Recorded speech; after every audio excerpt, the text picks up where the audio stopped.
इंधनासाठी लाकूड तोड व्हायची.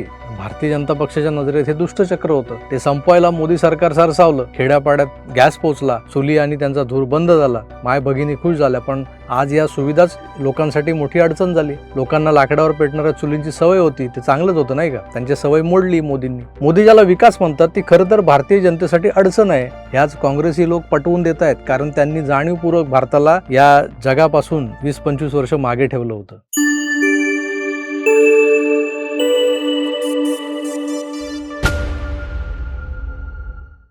काल नेहमीप्रमाणे राजकीय विषयावर बोलत असताना त्या व्हिडिओखाली असंख्य कमेंट अशाही आल्यात की आता बस झालं राजकारण.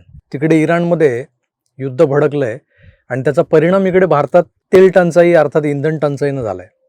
पेट्रोल डिझेल महागलंय, गॅस सिलेंडर्स मिळत नाहीयेत, काळाबाजारी सुरू झाली आहे. हे कमर्शियल वापरासाठी तर गॅस देणं बंदच झालंय. याचा पहिला झटका आणि फटका मला बसला तो मंगळवारी गणपतीपुळ्यात. तिथल्या फन ब्ल्यू ओशियन नावाच्या हॉटेलमध्ये त्या हॉटेलनं गेस्ट बुकिंग घेणं बंद केलं होतं. मी दुपारी हॉटेलवर पोहोचलो तर मॅनेजमेंटने दारातूनच आमची बोलवण केली की हॉटेल रिकामं आहे पण आम्ही बुकिंग घेत नाही, कारण गॅस संपलाय, किचन बंद आहे. एका बाजूला होर्मुझच्या सामुद्रधुनीतून LPG गॅस भरलेली दोन जहाजं भारताकडे निघाल्याचा जो काही गाजावाजा होतोय आणि ते आपण ऐकतोय. सरकार समर्थक कंठशोष करतायत की कुठे गॅस टंचाई. म्हणजे विरोधक एका बाजूला या सगळ्या टंचाईचा फुगा जो आहे तो फुगवून बोंबाबोंब करताना दिसतात. त्यांना उत्तर द्यायला सरकारचे समर्थकही रस्त्यावर उतरलेले आहेत. झालंय काय तर 3 रुपयांची पण इन्व्हेस्टमेंट नसलेला एक कटिंग चहा जेव्हा 10 रुपयांना विकणारा जो चायवाला भट आहे ना, जो 7 रुपयांच्या प्रॉफिटमधून आपल्या राजस्थानमधल्या गावी बंगला बांधत होता, तेव्हा तो मारवाडी गाणी गुणगुणत चहाच्या पातेल्यात ती पळी तो डाव ढवळायचा. पण कालपासून जेव्हा त्याला निळा बाटला असणारा कमर्शियल गॅस मिळणं बंद झालं, तसा तो मोदी विरोधाचा राग आळवू लागलाय. ती मारवाडी गाणी सगळी संपली. या भाटाचा चहा 10 ऐवजी 12ला मिळाला तरी तो प्यायला हजर असतील असे त्या चहाचे शौकीन लोक आहेत या जगात. पण सध्या महागात किंवा ब्लॅकनं मिळणारा गॅस सिलेंडर विकत घेऊन आपला धंदा तसाच सुरू ठेवण्यात या लोकांना रस नाहीये, कारण यांची पोटं भरलेली आहेत. हा चायवाला भट तर एक नमुना आहे, एक उदाहरण आहे. पण मोठमोठाले हॉटेल्स असोत की रिसॉर्ट्स, यांनाही हा सक्तीचा ब्रेक हवासा वाटतोय. पण दुसरीकडे काय चाललंय तर वॉक इन, डाईन इन ज्याला म्हणतो अशी जी रेस्टॉरंट्स आहेत ती सोडा, स्विगी आणि झोमॅटो या ऑनलाईन फूड पोर्टलवरून जेवण मागवणंही आता दिवसेंदिवस कठीण होत चाललंय. कारण देशात निर्माण झालेल्या गॅस संकटाचा सर्वात पहिला आणि थेट परिणाम आपल्या ऑनलाईन फूड डिलिव्हरी सिस्टीमवर दिसू लागलाय. कमर्शियल गॅसची टंचाई आणि वाढलेल्या किमतींनी संपूर्ण रेस्टॉरंट आणि क्लाउड किचन इकोसिस्टीमच जी आहे ती कोलमडून गेली, त्यांची कंबरच मोडली. परिस्थिती इतकी गंभीर झाली आहे की ऑनलाईन ऑर्डर्समध्ये तब्बल 50 ते 60% घसरण झालेली आहे. आणि हे सत्य आहे बरं का. उपलब्ध आहे तोच गॅस वाचवण्यासाठी अनेक रेस्टॉरंट्सनी आपला मेन्यूज बदलायला सुरुवात केली आहे. आता तुम्हाला ॲपवर तंदुरी रोटी, नान, डीप फ्राय केलेले पदार्थ किंवा जास्त गॅस लागणाऱ्या भारी ज्या अशा घट्ट ग्रेव्ही वगैरे असतात त्या ग्रेव्हीच्या डिशेस सहजासहजी मिळणार नाहीत. त्याऐवजी रेस्टॉरंट्स आता कमी गॅसमध्ये तयार होणाऱ्या पदार्थांवर लक्ष केंद्रित करताना दिसत आहेत. जसं की सॅलड्स, सँडविचेस किंवा फळांपासून बनवलेले पदार्थ, फ्रूट सॅलड वगैरे. जेवण बनवलं जाणार नाही तर त्याच्या ऑर्डर सप्लाय करणाऱ्यांची गरजच उरणार नाही ना. होय, या संपूर्ण साखळीत सर्वात मोठा फटका बसला आहे तो डिलिव्हरी रायडर्सना. कारण हे असे गिग वर्कर्स आहेत जे अक्षरशः रोज विहीर खणतायत आणि रोज खड्डा खणून पाणी पित आहेत. रोज मजुरी करूनच यांची रोजीरोटी चालते. पूर्वी एक डिलिव्हरी रायडर दिवसभरात जवळपास 30 ऑर्डर जर डिलिव्हरी करत होता, त्याला आता त्या सगळ्या डिलिव्हरीची संख्या त्याची जी आहे ती थेट 5 ते 10 ऑर्डर्सवर आलेली आहे. ऑर्डर्स कमी झाल्यामुळे त्यांची रोजची कमाई मोठ्या प्रमाणात घसरली. जी आधी सुमारे 1600 रुपये होती दिवसाला, ती आता 600 रुपयापर्यंत खाली आली. ही परिस्थिती त्यांच्यासाठी थेट त्यांच्या उपजीविकेचा प्रश्न बनलेली आहे. या गंभीर परिस्थितीची दखल घेत गिग वर्कर्स युनियननं केंद्रीय कामगार मंत्र्यांना पत्र लिहिलंय आणि तात्काळ हस्तक्षेप करण्याची मागणी केली आहे. युनियनची स्पष्ट मागणी आहे की स्विगी, झोमॅटो आणि इतर जे काही डिलिव्हरी प्लॅटफॉर्म्स आहेत त्यातल्या प्रत्येक प्रभावित वर्करला तात्काळ 10,000 रुपयांची मदत देण्यात यावी. तसंच पुढील 3 महिन्यांपर्यंत कोणत्याही वर्करची ID बंद करण्यावर पूर्णपणे बंदी घालावी. मात्र गॅस संकटाचा परिणाम फक्त ऑनलाईन फूड डिलिव्हरीपर्यंत मर्यादित नाही आहे. याचा फटका आता TV, वेबसिरीज आणि जे शूटिंग चालतात सिनेमाच्या त्या प्रोडक्शन हाऊसेसलाही बसू लागलाय. या गॅस संकटामुळे अनेक चित्रपट आणि वेब सिरीजच्या शूटिंगवरही मोठा परिणाम होतोय. कोणत्याही मोठ्या चित्रपटाच्या किंवा प्रोडक्शन हाऊसच्या ज्या काही शूटिंग सुरू असतात अशा सेटवर दररोज साधारणपणे 1000 ते 2000 लोकांसाठी जेवण बनवलं जातं. त्यामुळे तिथं कमर्शियल गॅस सिलेंडरची प्रचंड गरज असते. पण आता गॅसची उपलब्धता कमी झाल्यामुळं संपूर्ण फिल्म इंडस्ट्रीचं शूटिंगचं शेड्यूल विस्कळीत झालं. कमर्शियल गॅसची टंचाई आणि ब्लॅक मार्केटिंगमुळं आउटडोअर शूटिंग करणाऱ्या मोठ्या प्रोडक्शन हाऊसेसचं जे कॅटरिंगचं बजेट आहे ते जवळपास 30 ते 40% वाढले. याचा सर्वात मोठा फटका छोट्या आणि मध्यम बजेटच्या चित्रपटांना बसतोय.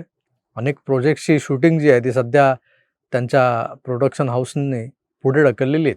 कारण अचानक वाढलेला खर्च आणि जेवणाची अनिश्चितता याचा भार उचलणं आता त्या फिल्म मेकर्ससाठी सोपं राहिलेलं नाही आहे. म्हणूनच आता अनेक चित्रपटांच्या सेटवर जेवणामध्ये मोठी कपात करण्यात आलेली आहे. काही ठिकाणी दिवसभरात फक्त एकदाच भरपूर जेवण म्हणजे लंच दुपारच्या वेळेला वगैरे दिलं जातं.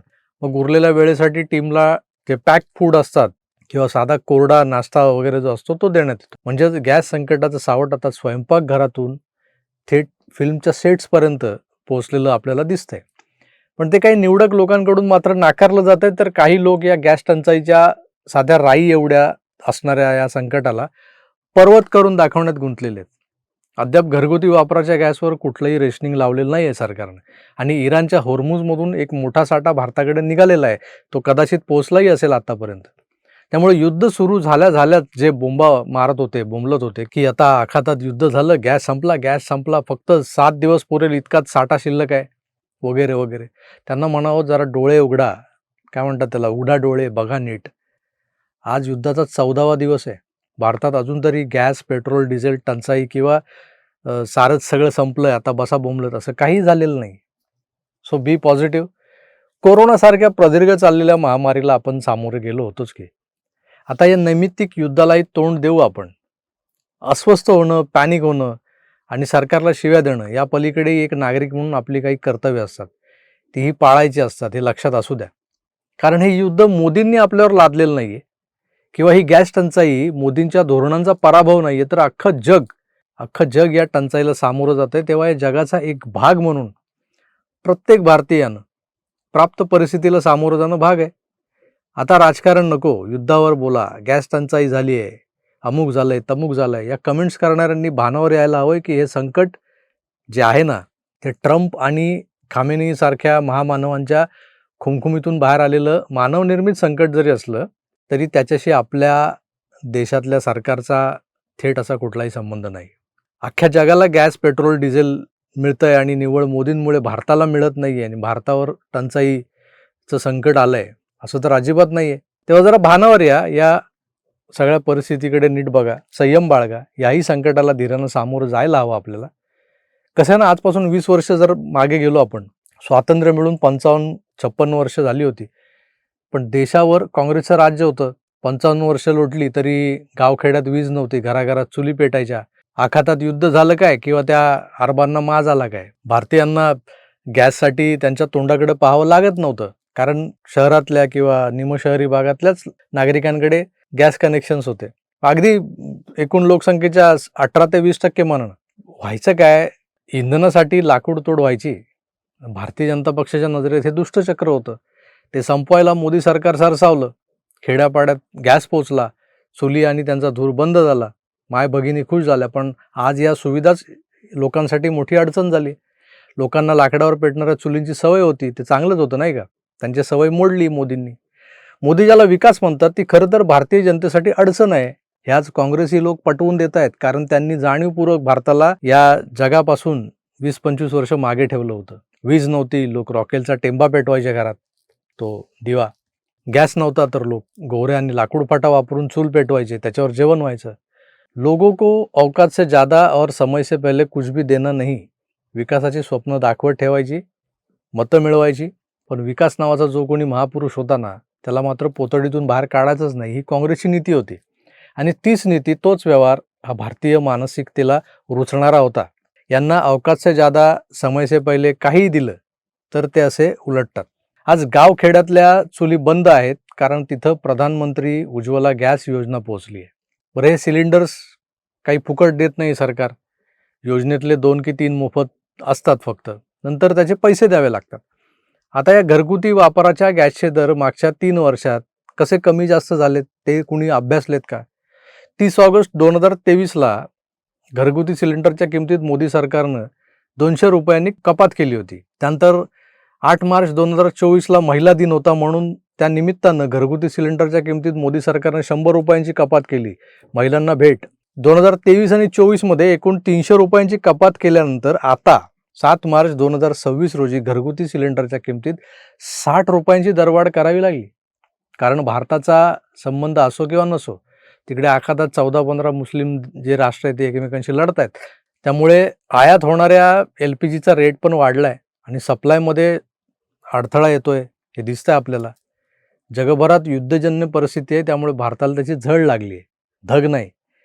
पण आज काँग्रेसने चेपलेल्या भारतीयांच्या मानसिकतेनं पुन्हा कशी उचल खाल्ली आहे ते बघा. लोक मोदींच्या नावानं, सरकारच्या नावानं शंख करू लागलेत. पुन्हा सांगतो, झळ तर लागते, नवे लागलीच आहे, लागली असेल, पण धग लागत नाहीये आणि ती लागूही नये यासाठी नक्कीच मोदीजी प्रयत्न करतायत. यावर विश्वास ठेवा. काही लोक म्हणतील आला मोदींचा भक्त आला चाटुकार, पण नाही मित्रांनो, मी मोदी भक्त अजिबात नाही. वेळप्रसंगी त्यांच्या न पटणाऱ्या गोष्टींवर टीकासुद्धा करतो. पण आता भारतीयांना मोदी आणि काँग्रेसी सरकार यांच्यातला फरक समजून घेण्याची आयती संधी प्राप्त झाली आहे.